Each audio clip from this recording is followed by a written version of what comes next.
पहिलो पत्रुसको पुस्तक 1 अध्यायको 13 देखि 16 पदबाट हामी हेर्नेछौँ। पहिलो पत्रुस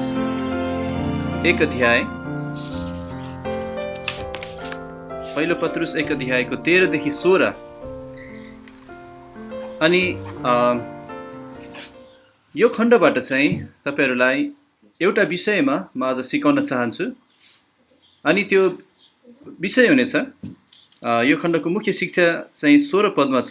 एउटा आज्ञा त्यहाँ दिइएको छ, तिमीहरू पवित्र हो किनकि म पवित्र छु। त्यसैले एउटा विषय म दिन चाहन्छु, हामी पवित्र जीवन कसरी जिउन सक्छौं भन्ने विषय हामी हेर्नेछौँ। हामी पवित्र जीवन कसरी जिउन सक्छौं। अनि यो 13 देखि 16 मा तीनवटा मुख्य कुराहरू हामी हेर्नेछौँ, तीनटा मुख्य बुँदाहरू। अनि त्यसमा हामी यो पदहरूलाई अझ विस्तृत रूपमा अध्ययन पनि गर्नेछौँ।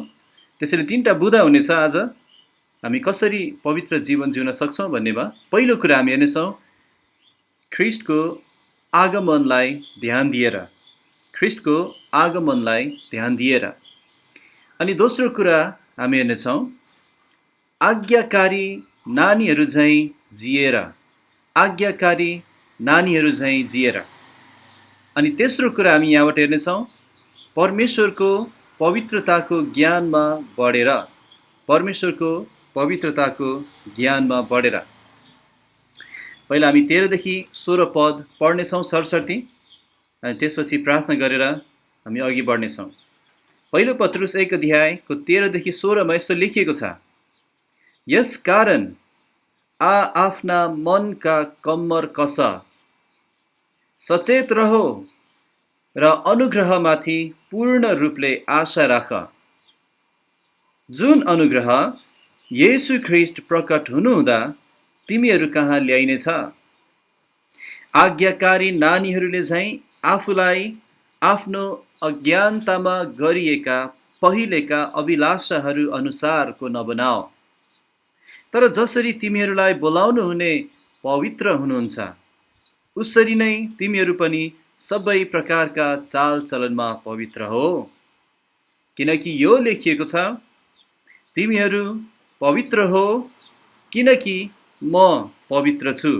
हामी सुरुमा थोरै यसको पृष्ठभूमि हामी हेर्नेछौँ वा सन्दर्भ हामी हेर्नेछौँ। यो पत्रको लेखक चाहिँ ख्रीष्टको 12 चेलाहरूमध्ये एकजना पत्रुस भन्ने व्यक्तिले लेखेका हुन्। यो पत्र करिब 64 वा 65 एडी वा ईस्वी सम्बततिर लेखिएको हो भनेर बुझ्ने गरिएको छ। 64 एडी को लगभग नेपाली महिनाको भन्ने हो भने लगभग असारको महिनातिर 2000 वर्ष अगाडि 64 एडी मा त्यो बेलाको रोमको सम्राट नेरो भन्ने व्यक्तिले रोममा ठुलो आग लागि गरेको थियो भन्ने बुझाइ छ। तर त्यो दोषबाट उम्किनलाई उले त्यो आग लागिको दोष चाहिँ ख्रिस्टियनहरूमाथि लगायो, जसले गर्दाखेरि चाहिँ ख्रिस्टियनहरूको विरुद्धमा अब सरकारको तहबाट नै वा देशव्यापी रूपमा नै सतावट सुरु भयो। अनि ख्रिस्टियन हुनुलाई चाहिँ एउटा गैर कानुनी धर्मको रूपमा मान्यता दिइयो। अनि त्यही समयपछि लगत्तै नै पावललाई उनको दोस्रो कैदमा लगिएको थियो, उसलाई कैदी बनाइएको थियो। अनि त्यही दोस्रो पटक कैदी हुँदा नै तिनलाई मारिएको थियो। त्यसैले ख्रिस्टियनहरूको सामु एउटा ठुलो सतावट थियो। मानिसहरू, जनताहरू, आफ्नै छिमेकीहरू उनीहरूको विरुद्धमा थिए, राज्य सरकार उनीहरूको विरुद्धमा थिए। अनि त्यसैले त्यही बेला नै परमेश्वरले आफ्नो जन पत्रुसलाई प्रयोग गरेर परमेश्वरले आफ्ना जनहरूलाई वा विश्वासीहरूलाई उत्साह र सान्त्वना अनि ढाडस दिनलाई र साथै जिउँदो आशा हेर्नलाई यो पत्र लेख्नुभयो। परमेश्वरले ठिक समयमा ठिक कामहरू गर्नुहुन्छ अनि ठिक तरिकाले आफ्ना जनहरूलाई हरेक अवस्थाको लागि तयार पनि पार्नुहुन्छ है। तसर्थ यो पत्र, पहिलो पत्रुसको पत्रको मुख्य विषय वस्तु नै दुःख कष्टहरू, परीक्षाहरू, सङ्कष्टहरू हुन्। अनि त्यसप्रति, ती दुःख कष्ट र सङ्कष्टहरूप्रति हाम्रो मनोभाव कस्तो हुनुपर्छ, हामीले कसरी यहाँ यसलाई बुझ्नुपर्छ।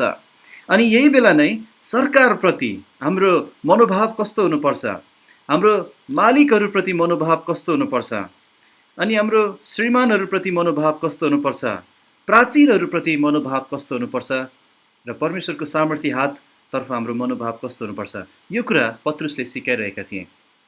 अनि जुन खण्ड आज हामी हेर्दैछौँ 1 अध्यायको यो 13देखि 16मा, यो 1 अध्यायमा चाहिँ 1देखि 12 पदमा पत्रुसले हाम्रो मुक्ति कस्तो खालको हो र यो कति महत्त्वपूर्ण छ भन्ने कुराको बयान गरेका छन् 1देखि 12मा।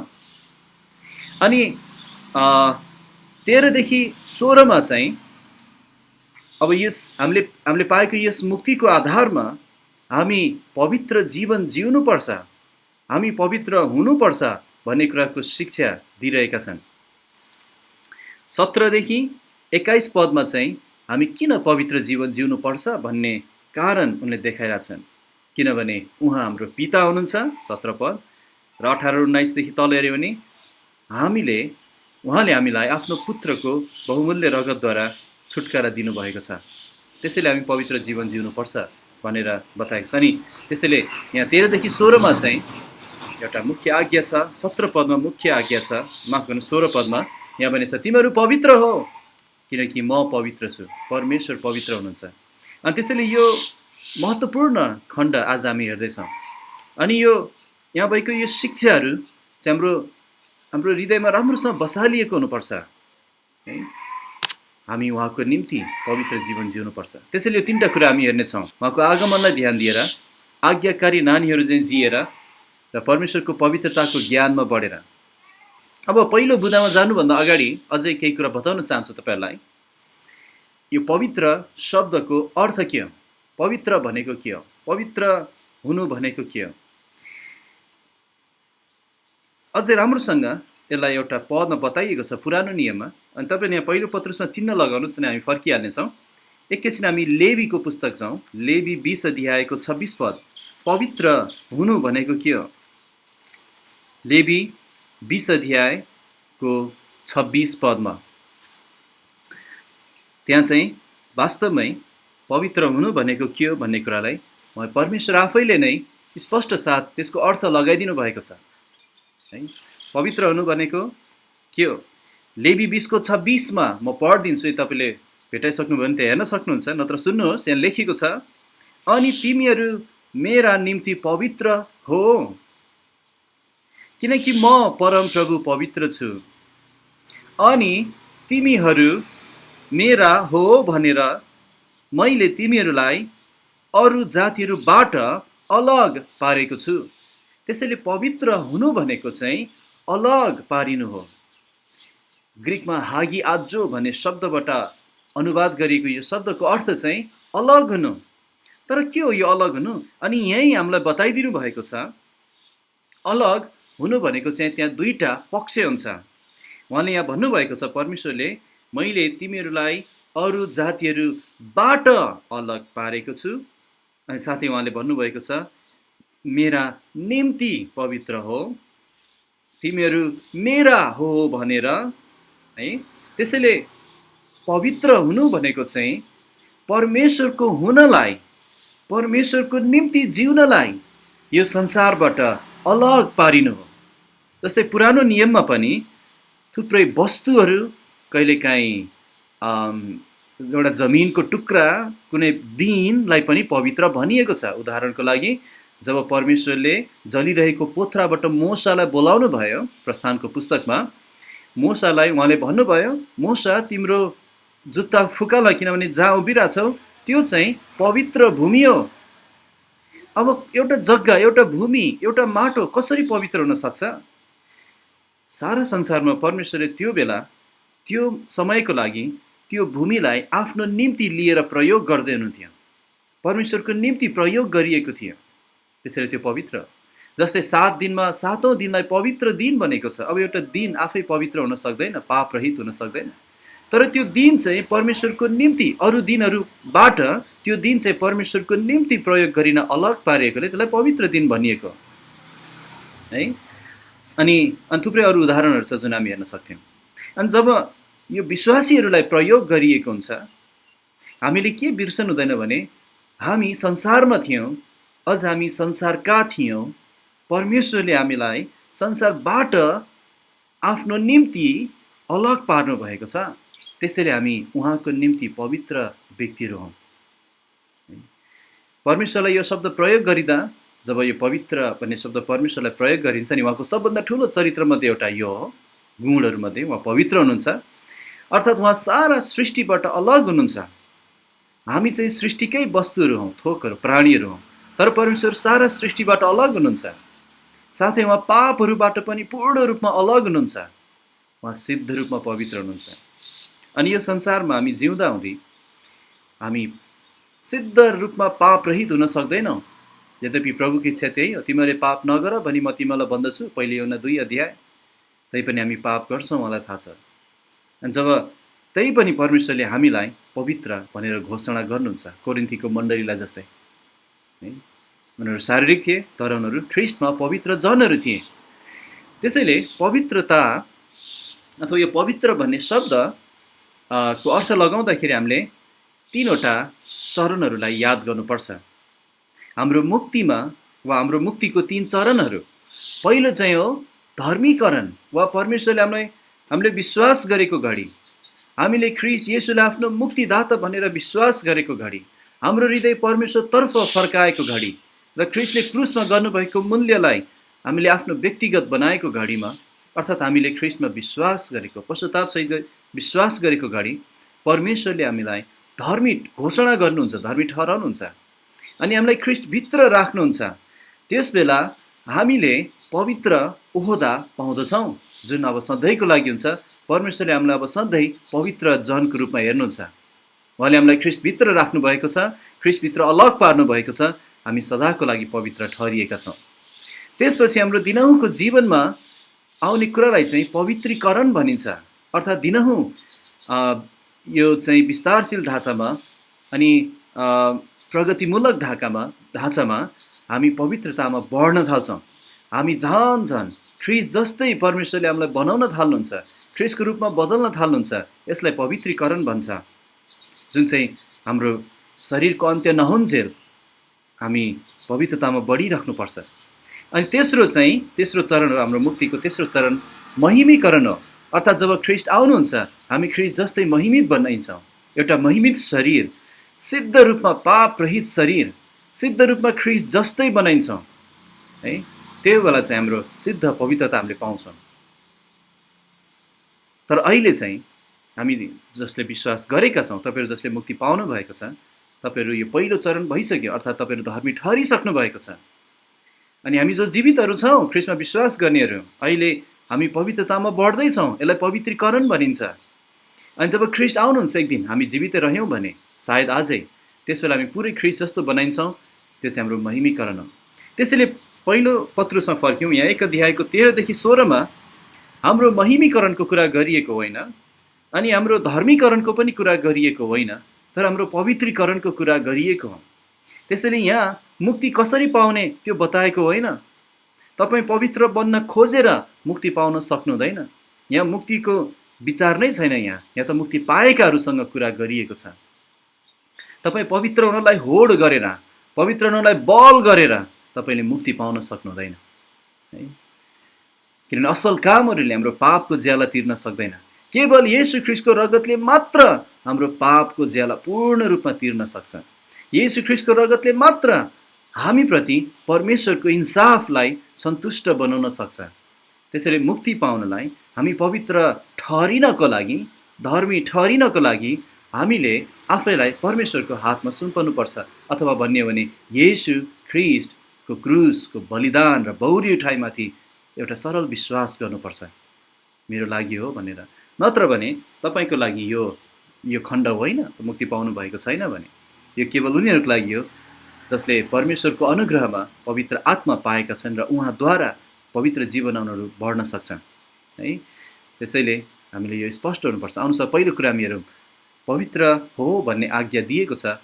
पवित्र जीवन जिउनलाई हामीले के गर्नुपर्छ नि, पहिलो कुरा हामी देख्छौँ 13 पदबाट, ख्रिस्टको आगमनलाई ध्यान दिनुपर्छ अनि अथवा ख्रीष्टको आगमनलाई ध्यान दिएर हामी जिउन सक्छौँ।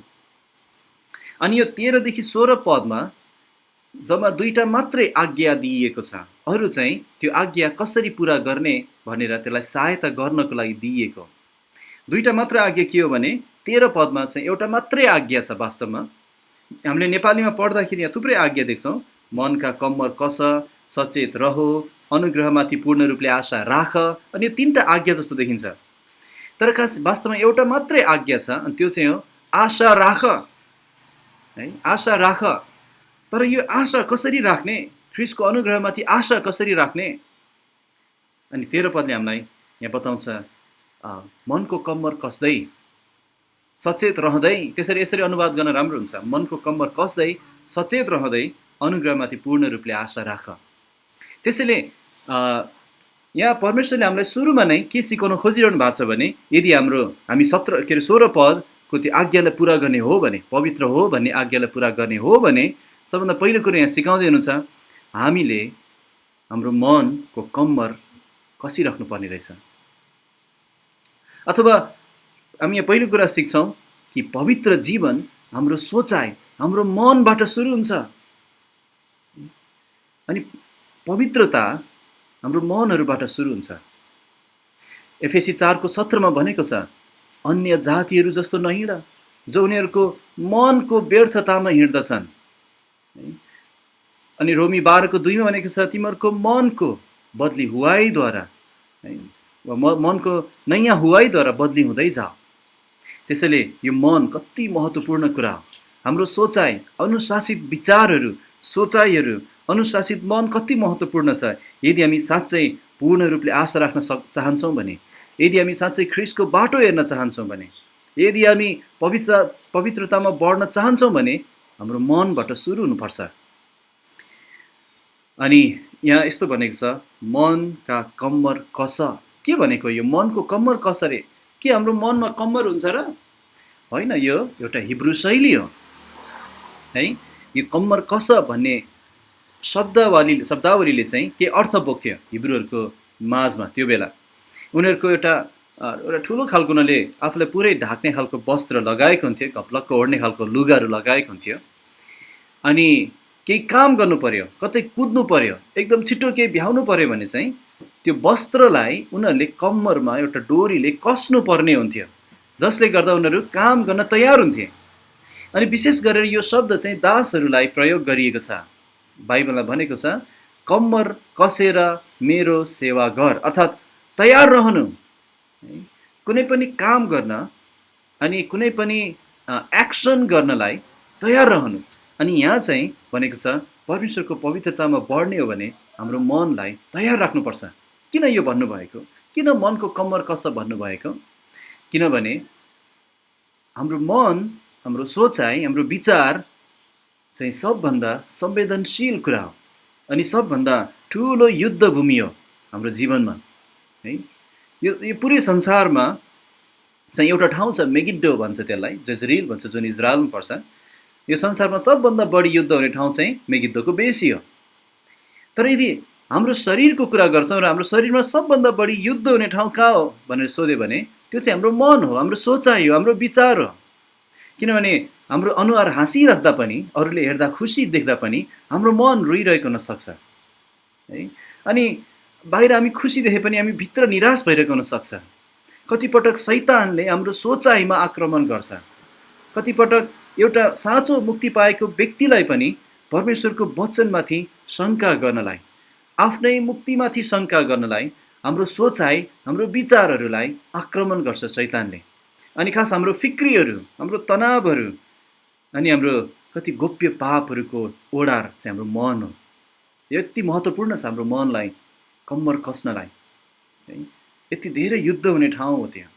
बाइबलमा पनि परमेश्वरले धेरै पदहरू प्रयोग गर्नुभएको छ मनहरूको बारेमा कुरा गर्नलाई। थुप्रै थुप्रै खण्डहरू उहाँले छुट्याउनु भएको छ हाम्रो मनको बारेमा कुरा गर्नलाई। झन्डै 108 पटक यो मन भन्ने शब्द प्रयोग गरिएको छ। 200 पटकभन्दा बढी चाहिँ सोचाइ यस्तो खालको शब्दहरू प्रयोग गरिएको छ। त्यसैले परमेश्वरलाई ठुलो चासो छ प्रियहरू, हामी के सोचिरहेछौँ, हामी कसरी सोचिरहेछौँ, हामीले के सोच्नु पर्ने हो, हामीले कसरी सोच्नु पर्ने हो, परमेश्वरलाई ठुलो चासो छ। त्यसैले तपाईँको मन एकदम महत्त्वपूर्ण ठाउँ, जुन मनलाई चाहिँ परमेश्वरको वचनसँग मिलाइनुपर्छ। किनभने हितोपदेश 23 अध्यायको 7 पदमा के बताएको छ भने, हितोपदेश 23 को 7 मा एउटा मान्छेले आफ्नो मनमा जस्तो सोच्ने गर्छ वा सोच्छ त्यो मान्छे त्यस्तै हो। त्यसैले हाम्रो मन एकदम महत्त्वपूर्ण छ। हाम्रो मन र हाम्रो सोचाइलाई असर पार्ने कुराहरू के हो भने, यो संसारको फिल्महरू,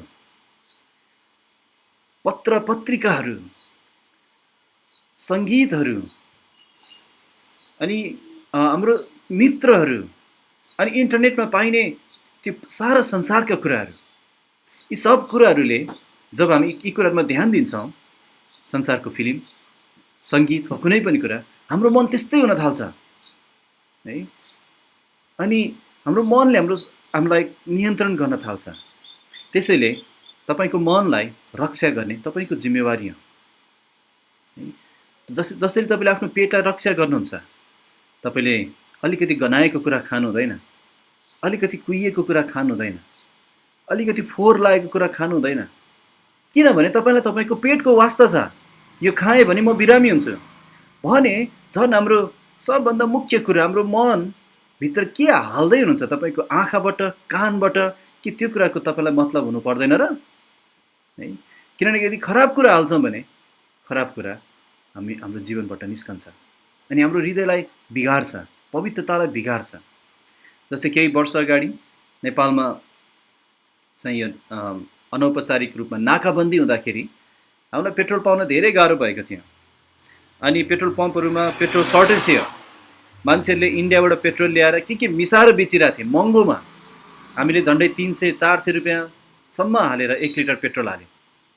अनि मैले पनि मेरो बाइकमा हालेँ है, पेट्रोल पायो भनेर खुसी भएर हामीले हाल्यौँ है, पाउनु नै ठुलो कुरा थियो। तर के भने त्यो मिसावट भएको पेट्रोलको कारण मेरो बाइकको इन्जिन नै बिग्रियो, बनाउनु पर्यो, धेरै खर्च भयो है। अनि त्यस्तै गरी हामी होसियार हौँ, त्यो बाइक त केही होइन है, त्यसलाई बनाउन सकिएला। अनि तर बिग्रिएपछि त्यसले पनि दुःख दिन्छ एकदम। तर हाम्रो मनमा हामी के हाल्दैछौँ, संसारको कुन चाहिँ फोहोर कुरा, मिसावट भएको कुरा हाल्दैछौँ, टिभीबाट, फिल्मबाट, इन्टरनेटबाट, भिडियोहरूबाट, गीतहरूबाट, साथीहरूको त्यो कुराहरूबाट है के हाल्दैछौँ। कि तपाईँले संसारका कुराहरू हाल्न सक्नुहुन्छ आफ्नो मनमा, कि तपाईँले परमेश्वरका कुराहरू हाल्न सक्नुहुन्छ आफ्नो मनमा। बाइबल स्पष्ट बताएको छ, योशुवा 1:8, भजन सङ्ग्रह 1:1, त्यहाँ भनेको छ दिनरात यसमा मनन गर्नु, परमेश्वरको वचनमा मनन गर्नु। धन्य हो त्यो मान्छे जसले दिनरात तपाईँको वचन मनन गर्छ। खालि पढ्छ मात्र होइन, तर मनन गर्छ। कतिले पढ्छन् तर मनन गर्दैन, के पनि फाइदा छैन त्यसले। तपाईँको मन एउटा ठुलो संरक्षण गरिनुपर्ने कुरा हो। अनि परमेश्वरले रक्षा गर्नुहुन्छ, तर तपाईँको भाग छ, तपाईँले आफ्नो मनलाई रक्षा गर्नुपर्छ। साथै तपाईँको हृदयमा नै परमेश्वरले भन्नुहुन्छ मान्छेको हृदय नै दुष्ट छ, भ्रष्ट छ। त्यसैले यदि कुनै पनि पाप यो संसारमा जुन मान्छेले गरेको छ, त्यसको सुरु उनीहरूको मनबाट भएको छ। यदि कसैलाई हत्या गरेको छ भने अचानक दुर्घटनावश हुनु फरक कुरा हो, तर योजनाबद्ध हत्या जुन अपराध हो त्यो खास मनबाट सुरु हुन्छ। त्यही भएर येशूले मत्ती 5 भन्नुभयो, पुरानो नियमकालाई भनेको थियो हत्या नगर, तर म भन्छु कसैले आफ्नो भाइलाई घृणा गर्छ भने, उसको हृदयमा घृणा गर्छ भने उसले हत्या गरिसक्यो। त्यसैले हरेक पाप यदि तपाईँको हृदयमा त्यसले ठाउँ पाएको छ भने ठुलो दुर्घटना ल्याउन सक्छ। त्यसैले परमेश्वरले भन्दै हुनुहुन्छ यहाँ, पवित्र जीवन जिउन चाहन्छौ भने तिम्रो मनको कम्मर कस, त्यहाँ पापहरू छ भने त्यसलाई स्वीकार गर, छोडिहाल है। त्यो पापलाई सोचाइमा जब आउँछ, सोचाइमा आउनु नै त्यो आएको छ भने तुरुन्तै त्योसँग हामीले व्यवहार गरिहाल्नुपर्छ है। अनि परमेश्वरले त्यही सिकाउनुहुन्छ बाइबलमा। दोस्रो कोरिन्थी 10 पनि पल्टाउनु पर्दैन तपाईँले, तर त्यहाँ उहाँले के भन्नुभएको छ भने, यहाँ भनेको छ ख्रीष्टको आज्ञाकारी बनाउनलाई हरेक विचार कैद गर्छौँ। यदि यो विचार अबाइबलीय छ भने त्यसलाई कैद गर्नुहोस्। यदि तपाईँले सोच्नुभएको कुरा अबाइबलीय छ अनि परमेश्वरको वचनको विरुद्ध छ भने त्यसलाई कैद गर्नुहोस् र ख्रीष्टको आज्ञाकारी बनाउनुहोस्। यदि हृदयमा कुनै अभिलाषा छ भने त्यसलाई छोड्नुहोस् र भाग्नुहोस् ख्रीष्ट कहाँ, स्वीकार गर्नुहोस् अनि प्रभुले सहायता गर्नुहुन्छ। त्यसैले पवित्रतामा जिउनलाई सबभन्दा पहिलो कुरा उहाँको आगमनको बाटो हेर्छौँ, तर कसरी हेर्ने भने मनको कम्मर कस्दै। अनि दोस्रो यहाँ कुरा हामीलाई बताउनु भएको छ प्रभुले 13 पदमा, पहिलो पत्रुस 1:13, हामी कसरी ख्रीष्टको बाटो हेर्छौँ, कसरी पवित्र हुन्छौँ, मनको कम्मर कस्दै, र दोस्रो चाहिँ सचेत रहँदै। तपाईँ साँच्चै पवित्रतामा बढ्न चाहनुहुन्छ, सचेत रहनुहोस्। यो सचेत रहनु भन्ने शब्दको अर्थ चाहिँ नमातिएको अवस्था, आत्मिक रूपमा जागो अवस्था, चनाखो अवस्था। अनि यसको अर्थ चाहिँ ठिक न्याय गर्न सक्ने अवस्था है। मनको शुद्धता, मन सफा छ उसको, र उसले ठिक न्याय गर्न सक्छ, मातिएको छैन, मत्त भएको छैन, पुरै होसमा छ है। एउटा रक्सी खाएको मान्छेलाई विचार गर्नुहोस्, ऊ मातेको छ अनि ऊ आफै आफ्नो नियन्त्रणमा छैन।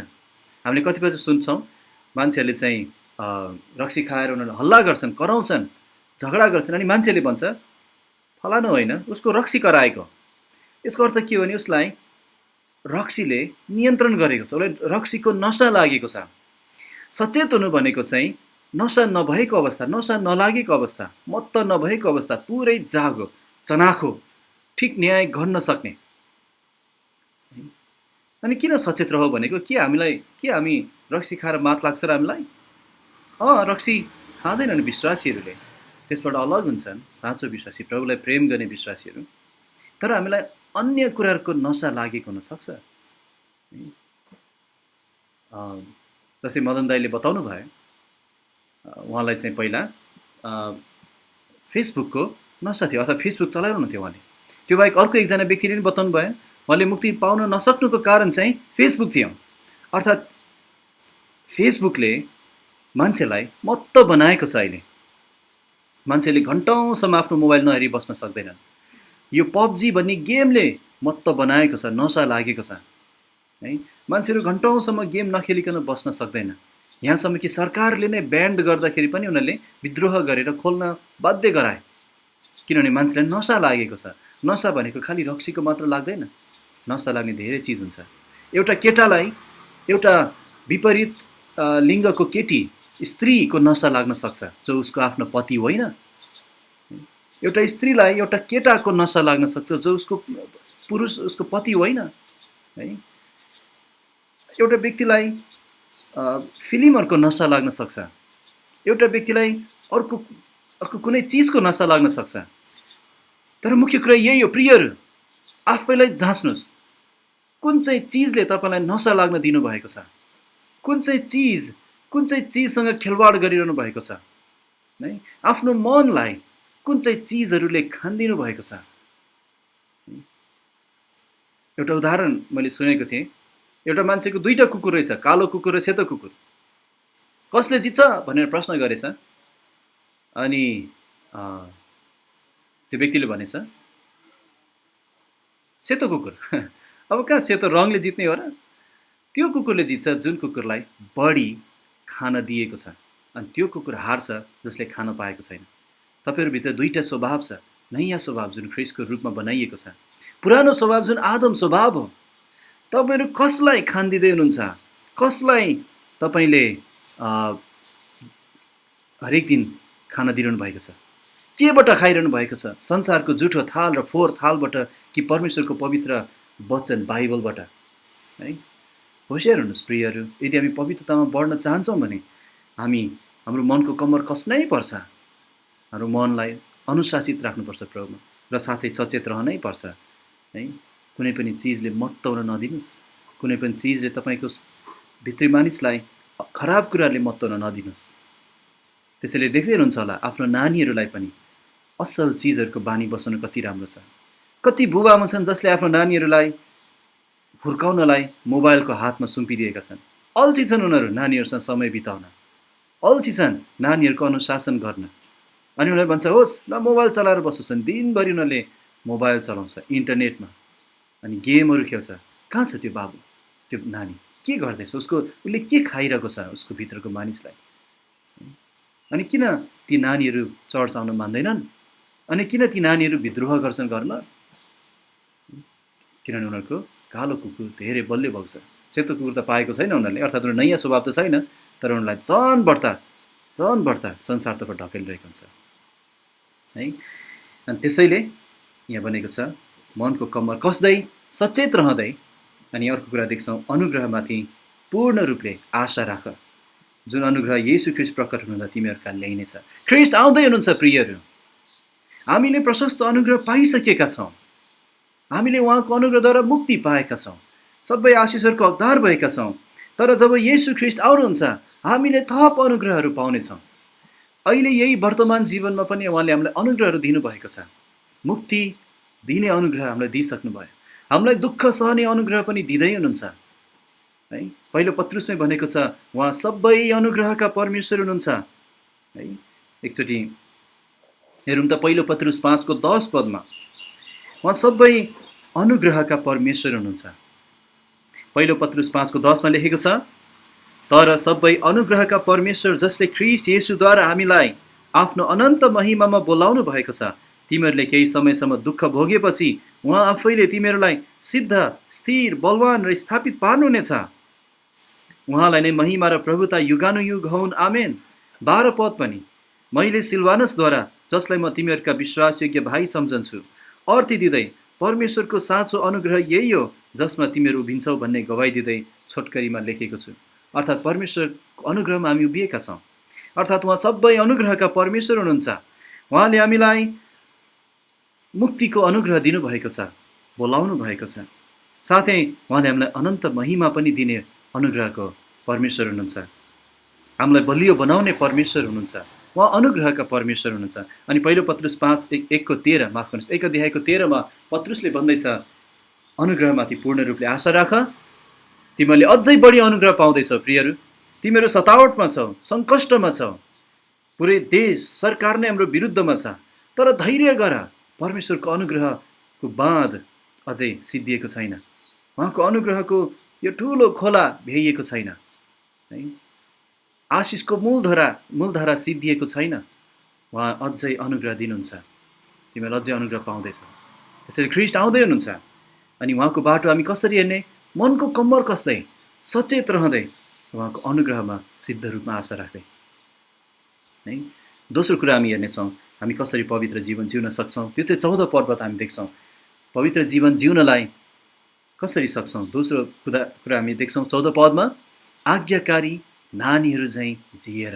14 पद पढौँ, यहाँ लेखेको छ 14 पदमा, पहिलो पत्रुस 1:14, आज्ञाकारी नानीहरूले झैँ आफूलाई आफ्नो अज्ञानतामा गरिएका पहिलेका अभिलाषाहरू अनुसारको नबनाओ। यहाँ केही कुरा हामी सिक्छौँ। यहाँ के सिक्छौँ भने एउटा कुरा चाहिँ हो, हामी आज्ञाकारी नानीहरू झैँ हुनु पर्दो रहेछ, अर्थात् आदत रूपी आज्ञाकारिता है। यहाँ मुख्य कुरा के हो भने उहाँको पवित्रतामा बढ्नलाई, उहाँको पवित्रता बुझ्नलाई मैले मेरो इच्छालाई परमेश्वरको इच्छासँग मिलाउनु पर्छ। आज्ञाकारी हुनु भनेको त्यही हो। मलाई एउटा इच्छा लागेको होला यतातिर जानलाई, तर जसले मलाई आज्ञा दिँदै हुनुहुन्छ उहाँले मलाई यो कुरा बताउँदै हुनुहुन्छ होला। अब मैले के गर्नुपर्छ भने यो मेरो यो इच्छा म यतै जान्छु होइन, त्यो भने आज्ञाकारी हुँदैन। मैले आफ्नो इच्छालाई आज्ञा दिने व्यक्तिको इच्छासँग मिलाउनु पर्छ। मेरो आफ्नो इच्छाको दिशालाई मैले मोड्नुपर्छ परमेश्वरको इच्छासँग। आज्ञाकारी नानीहरू भनेको छ। यो भनेको यो शब्दको अर्थ के हो भने आज्ञाकारीको सन्तान वा आज्ञाकारिताको सन्तान भन्ने अर्थमा। यसको अर्थ हो उनीहरूको चरित्र आज्ञाकारी छ, उनीहरू आदत रूपी आज्ञाकारी छन्। बाइबलमा यस्तो खालको शब्दहरू प्रयोग गर्दाखेरि जस्तै मानौँ बर्नबासलाई चाहिँ के भनेको छ? सान्त्वनाको पुत्र भनेको छ। यो भनेको के हो भने बर्नबासको चरित्रको कुरा गरेको। ऊ चाहिँ सान्त्वना दिन सक्ने व्यक्ति थियो, सान्त्वना दिएर मानिसहरूलाई बलियो बनाउन सक्ने व्यक्ति थियो, त्यसैले उसलाई सान्त्वनाको पुत्र भनिएको। अनि येशूले जब चेलालाई प्रचार गर्न पठाउनु भयो, उहाँले भन्नुभयो तिमीहरू जाऊ प्रचार गर, जुन चाहिँ घरमा शान्तिको पुत्रले बास गर्छ अब यसको अर्थ चाहिँ आमाको नाम शान्ति भनेको होइन, तर त्यो घरको मान्छेको चरित्र शान्तिप्रिय छ, त्यहाँ सुनाऊ, त्यहाँ बस भन्नुभयो प्रभुले। त्यस्तै येशू ख्रीष्ट परमेश्वरका पुत्र हुनुहुन्छ, यसको अर्थ उहाँको चरित्र, उहाँ परमेश्वर नै हुनुहुन्छ। ठिक त्यस्तै गरी आज्ञाकारी नानीहरू भनेको आज्ञाकारिताको सन्तान अथवा उनीहरूको आदत रूपी उनीहरूको चरित्र आज्ञाकारी छ। एउटा सानो बाबु, एउटा सानो नानी, उसको चरित्र नै आज्ञाकारिता छ भने त्यो देख्नु कति राम्रो कुरा। परमेश्वरले हामीलाई त्यस्तै हुन बोलाउनु भएको छ। अनि यदि हाम्रो इच्छालाई आज्ञाकारी भएर उहाँको इच्छामा हामी मिलाउन हामी चाहेनौँ भने हामी कहिले पनि पवित्रतामा बढ्न सक्दैनौँ, किनभने हामी परमेश्वरको विरुद्ध गइरहेका छौँ। परमेश्वरको विरुद्ध नै हामी उहाँसँग जुझ्छौँ, हाम्रो इच्छा उहाँको इच्छासँग जुझ्छ, अनि हामी उहाँको इच्छासँग मिल्दैन भने हामी पवित्र जीवन जिउन सक्दैनौँ। त्यसैले आज्ञाकारिता है। अब हामीले भनौँ ल, हुन त हामी व्यवस्थाबाट अलग छौँ, हामी आज्ञा पालन गर्नु पर्दैन मुक्ति पाउन, ठिक हो, मुक्ति पाउन आज्ञा पालन गर्नु पर्दैन, तर मुक्ति पाएको प्रमाण नै यही हो कि ऊ चाहिँ परमेश्वरको आज्ञा पालन गर्छ है। अनि वास्तवमा भन्ने हो भने केही बाइबल विद्वानहरूले गन्नु भएको छ, पुरानो नियममा 613वटा आज्ञाहरू थियो,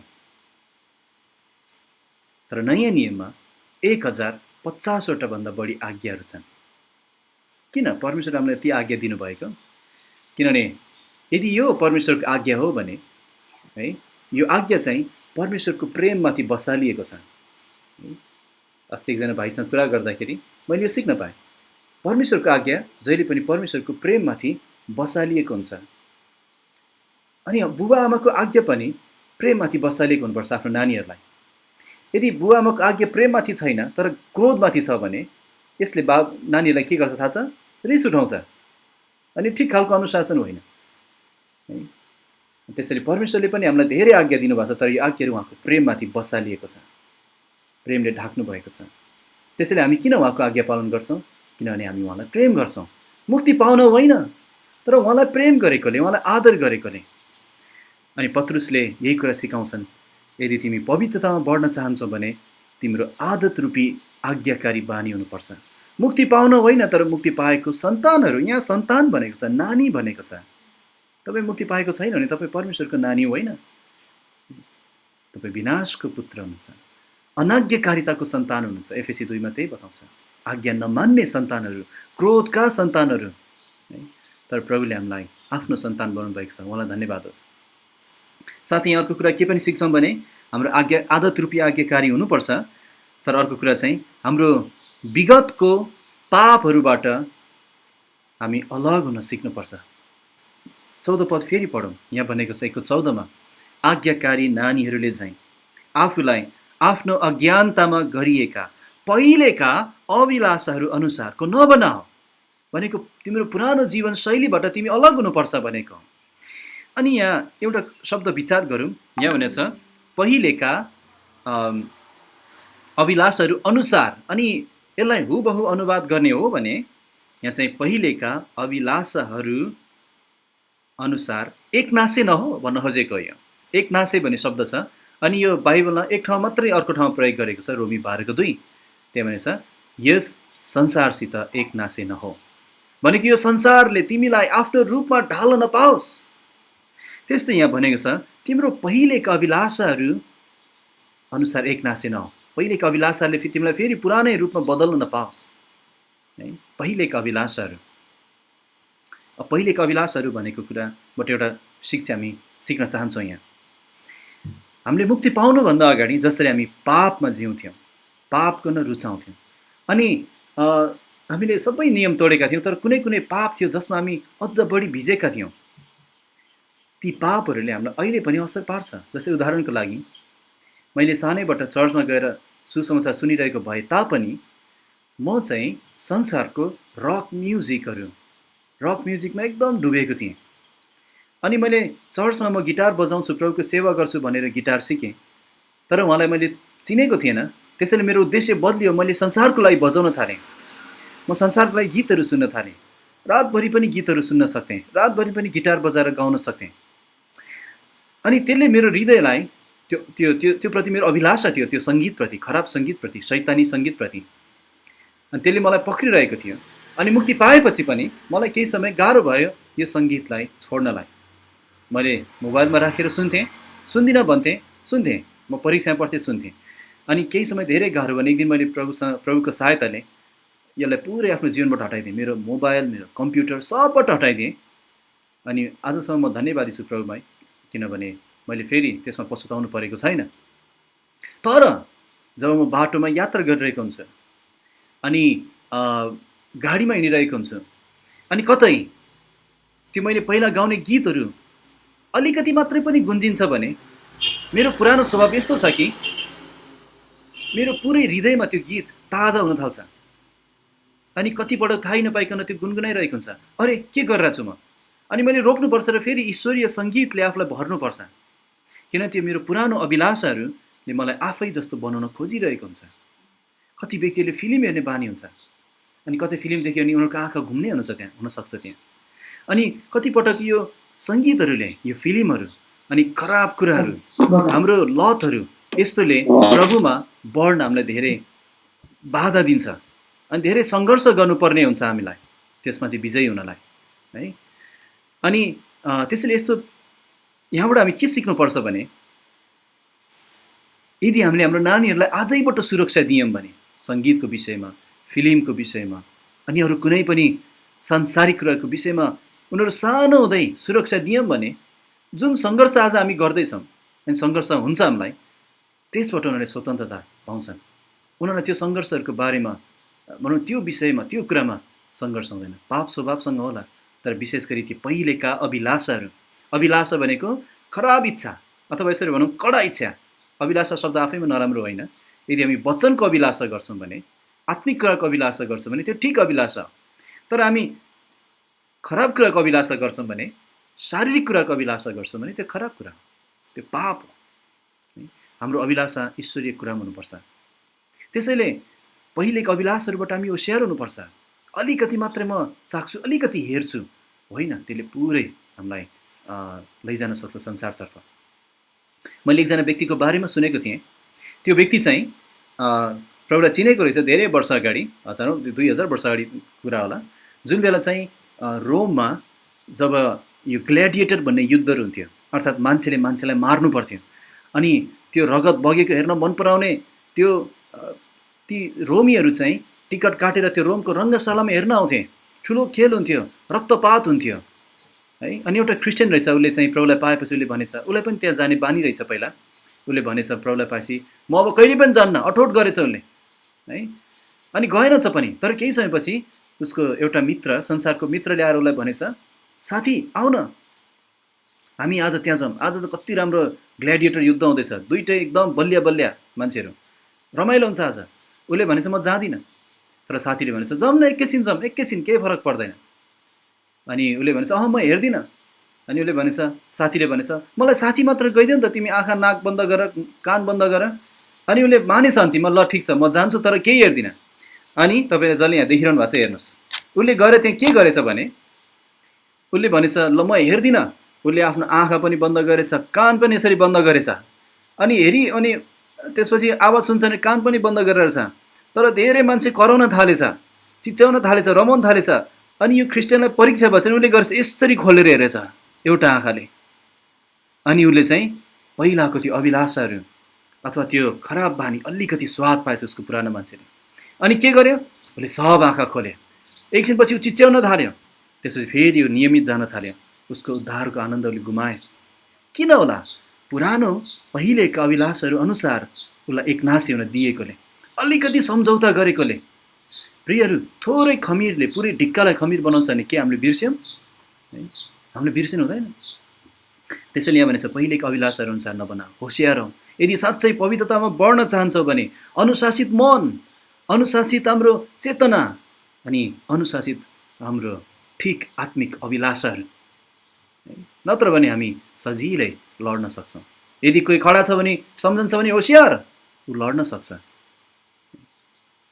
हामी योग्य छैनौँ। प्रभुमा मात्रै हामी उभिएका छौँ। ख्रीष्टमा रहिरहनुपर्छ जीवनभरि। अनि उहाँले हामीलाई सहायता गर्नुहुन्छ। उहाँले हामीलाई आफ्नो पुत्र जस्तो बनाउन चाहनुहुन्छ, तर हाम्रो भाग छ त्यहाँ। अनि तेस्रो कुरा हेरेर अन्त गर्नेछौँ समयको कारण। तेस्रो कुरा चाहिँ हो 15 र 16 पदमा हामी कसरी, 16 पदमा यो आज्ञा दिएको छ, 15 पदमा हामीलाई अन्तिममा बताएको छ यो तेस्रो कुरा कसरी हामी पवित्र जीवन जिउन सक्छौँ। अनि तेस्रो कुरा हो 15 पद, पहिलो पत्रुस 1:15 मा लेखेको छ, तर जसरी तिमीहरूलाई बोलाउनु हुने पवित्र हुनुहुन्छ उसरी नै तिमीहरू पनि सबै प्रकारका चालचलनमा पवित्र हो। त्यसैले तेस्रो कुरा हो हामी कसरी पवित्र जीवन जिउन सक्छौँ, परमेश्वरको पवित्रताको ज्ञानमा बढेर। यहाँ भनेको छ 15 पदमा, जसरी उसरी। कसरी प्रभु? उहाँले भन्नुहुन्छ जसरी तिमीलाई बोलाउनु हुने पवित्र हुनुहुन्छ। हामी यहाँबाट एउटा कुरा सिक्न सक्छौँ, हामीलाई बोलाउनु हुने एकमात्र सत्य बाइबलको परमेश्वर, जिउँदो परमेश्वरको एउटा सबभन्दा ठुलो, सबभन्दा उच्च पारिएको चरित्र हो पवित्रता। यो जति उच्च कुनै पनि उहाँको चरित्रलाई पारिएको छैन। उदाहरणको लागि परमेश्वर अनन्त हुनुहुन्छ, तर बाइबलमा कहिले पनि अनन्त अनन्त अनन्त हुनुहुन्छ भनेको छैन। परमेश्वर प्रेम हुनुहुन्छ, अनि धेरै चाहिँ दोहोऱ्याएको छ, तर कहीँ पनि उहाँ प्रेम हुनुहुन्छ, प्रेम अनि प्रेम हुनुहुन्छ भनेको छैन। उहाँ दयालु हुनुहुन्छ, तर दयालु दयालु दयालु भनेको छैन।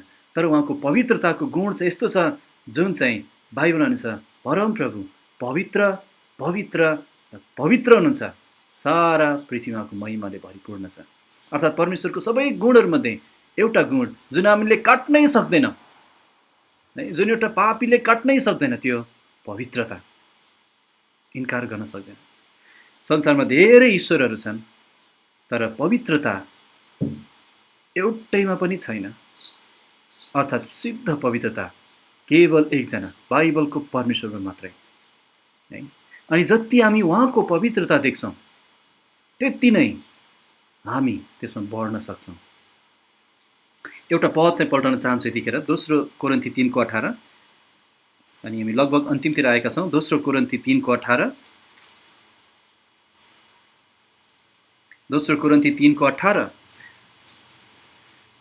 निकै सुन्दर पद छ यो, अनि यो हाम्रो हृदयमा बसालिएको हुनुपर्छ। 2 कोरिन्थी 3:18 मा यहाँ लेखेको छ, 2 कोरिन्थी 3:18 मा, तर नढाकिएको चेहराले, भनेको प्रभुलाई पाउनुभन्दा अगाडि हाम्रो चेहरा ढाकिएको थियो। यहुदीहरूको चेहरा ढाकिएको छ ख्रिस्टलाई विश्वास नगरेकोले। उनीहरूले बाइबल पढ्छन् तर ख्रिस्टलाई कहीँ पनि देख्न सक्दैन। तर जब ख्रिस्टतर्फ फर्कन्छौँ हामीलाई अब ख्रिस्टलाई देख्नलाई ढाक्ने कुरा केही पनि छैन, बिचको सब हटाइएको छ। 18 तर नढाकिएको चेहराले प्रभुको महिमा ऐनामा जस्तै हेर्दै हेर्दै, ऐनाले परमेश्वरको वचन देखाउँछ। उहाँको महिमा कहाँ देख्छौँ? ऐनामा। अनि हाम्रो काम के हो? त्यो ऐनामा हेर्ने। के हेर्ने? उहाँको महिमा हेर्ने। यहाँ भनेछ प्रभुको महिमा ऐनामा जस्तै हेर्दै हेर्दै हामी सबैजना, आफैद्वारा होइन बदलिने काम, तर प्रभुद्वारा जो आत्मा हुनुहुन्छ, एक महिमादेखि अर्को महिमामा सर्दै त्यही रूपमा बदलिँदै जान्छौँ। अर्थात् हाम्रो काम चाहिँ त्यहाँ छ, हामीले हेर्नुपर्छ परमेश्वरको महिमालाई। कहाँ? वचनमा हेर्नुपर्छ। अनि प्रभुको काम छ हामीलाई बदल्ने। तर कसरी? यहाँ भनेछ प्रभुद्वारा नै, उहाँद्वारा नै है हामीलाई बदल्नुहुन्छ। अनि पहिलो कोरिन्थी 1:15 हेरौँ। त्यसरी हुन्छ, जसरी उहाँ पवित्र हुन्छ त्यसरी तिमीहरू पवित्र हो। अब उहाँको पवित्रता हामी दिनभरि आँखा चिम्लेर, घुँडा टेकेर, प्रार्थना गरेर बुझ्न सक्दैनौँ। ध्यान गरेर, मनन के अरे कुनै तपस्या जस्तो गरेर हामी बुझ्न सक्दैनौँ। उहाँको पवित्रता बुझ्ने एउटै तरिका हो उहाँको पवित्र शास्त्र बाइबल। जति हामी यहाँ हेर्छौँ त्यति नै हाम्रो अपवित्रता हामी देख्छौँ र त्यति नै उहाँको पवित्रता हामी सिक्न थाल्छौँ। त्यसरी उहाँलाई हेर्नुहोस् है, उहाँलाई हेर्नुहोस्। अनि उहाँको यो पवित्रताको ज्ञानले पहिलो पत्रुस 1:15 मा, पहिलो पत्रुस 1:15 मा यहाँ लेखेको छ, तर जसरी तिमीहरूलाई बोलाउनु हुने पवित्र हुनुहुन्छ उसरी नै तिमीहरू पनि सबै प्रकारका चालचलनमा पवित्र हो। यहाँ एउटा आज्ञा दिएको छ। पवित्रता भनेको हाम्रो सबै चालचलन, हाम्रो सार्वजनिक जीवन, साथै हाम्रो व्यक्तिगत जीवन पनि है। कुनै पनि गुप्त पाप भन्ने हुँदैन। परमेश्वरबाट लुकेर हामी केही गर्न सक्दैनौँ। भजन सङ्ग्रह 90:8ले बताउँछ कि परमेश्वरले हाम्रो गुप्त पाप उहाँको चेहराको सामु राख्नु भएको छ। उहाँले सब देख्नुहुन्छ। त्यसैले हामी सिद्ध हो भनेको त होइन, पापले सिद्ध हो, त्यो हामी हुन सक्दैनौँ। तर यो चाहिँ त्यही हो कि मेरो हरेक जीवन प्रभुको सामु म खुल्ला राख्दैछु। जब मैले पाप गर्छु वा सोच्छु, म स्वीकार गर्नेछु, हरेक दिन ख्रीष्टलाई जिउन दिनेछु है। किनभने प्रियहरू, अविश्वासीहरूले बाइबल सबै नपढ्लान्, तर उनीहरूले पढ्नै पर्ने बाइबल तपाईँ हुनुहुन्छ। पढ्नै पर्ने बाइबल, जिउँदो बाइबलहरू, जिउँदो पत्रहरू, तपाईँको हरेक पक्षमा तपाईँको जीवनको सबै चालचलन यदि उहाँको इच्छाअनुसार पवित्रतामा तपाईँ जिउन खोजिरहनु भएको छ, हिँडिरहनु भएको छ भने त्यो एउटा जिउँदो गवाई बन्छ है। अनि जसरी एउटा घरको छोराछोरीलाई, सन्तानलाई हेरेर मान्छेले उसको बुबामा कस्तो छ भन्ने बुझ्न सक्छन्, त्यस्तै परमेश्वरको सन्तानलाई हेरेर परमेश्वर कस्तो हुनुहुन्छ भने उनीहरूले बुझ्नुपर्छ, अविश्वासीहरूले। त्यसैले प्रियहरू, कसरी पवित्र जीवन जिउने, ख्रीष्टको आगमनलाई ध्यान दिने, आदत रूपी आज्ञाकारी बानी नानीहरू जस्तै हुने, अनि परमेश्वरको पवित्रताको ज्ञानमा बढ्ने। अनि त्यो कसरी गर्न सक्छौँ? हाम्रो मनलाई कसेर अनुशासित रहेर प्रभुको निम्ति तयार राखेर, हामी सचेत रहेर, संसारको कुनै पनि कुराले मत्त पार्न नसकोस्।